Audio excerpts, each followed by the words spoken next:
વડોદરામાં મોડી રાત્રે શહેરના વ્યસ્ત એમજી રોડ પર એક ભયંકર અકસ્માત થયો છે, જેમાં 4 લોકો ગંભીર રીતે ઇજાગ્રસ્ત થયા છે. સ્થાનિક રિપોર્ટ્સ અનુસાર સયાજીપુરા ધ પેલેસમાં રહેતા વેપારી યુવાન ધ્રુવ પટેલે પોતાની કાર ઉપરથી કાબુ ગુમાવ્યો અને એક્ટિવા ચાલક મહિલા સહિત 4 લોકોને અડફેટે લીધા.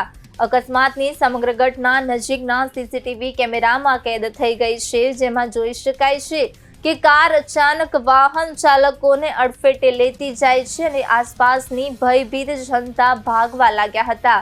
અકસ્માત બાદ મોડી રાત્રે રસ્તો ફડામટ બની ગયો હતો. સિટી પોલીસને ઘટના અંગે જાણ થતાં તેમણે તરત સ્થળ પર પહોંચી ઘટના સ્થાને તપાસ શરૂ કરી છે.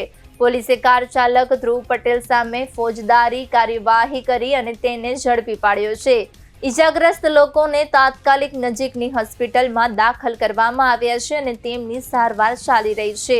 પોલીસ ઘટનાની ગંભીરતા સાથે વધુ તપાસ કરી રહી છે અને કાર ચાલકના ડ્રાઇવિંગની સ્થિતિ અને અકસ્માતના અસલી કારણની પણ તપાસ શરૂ કરી છે.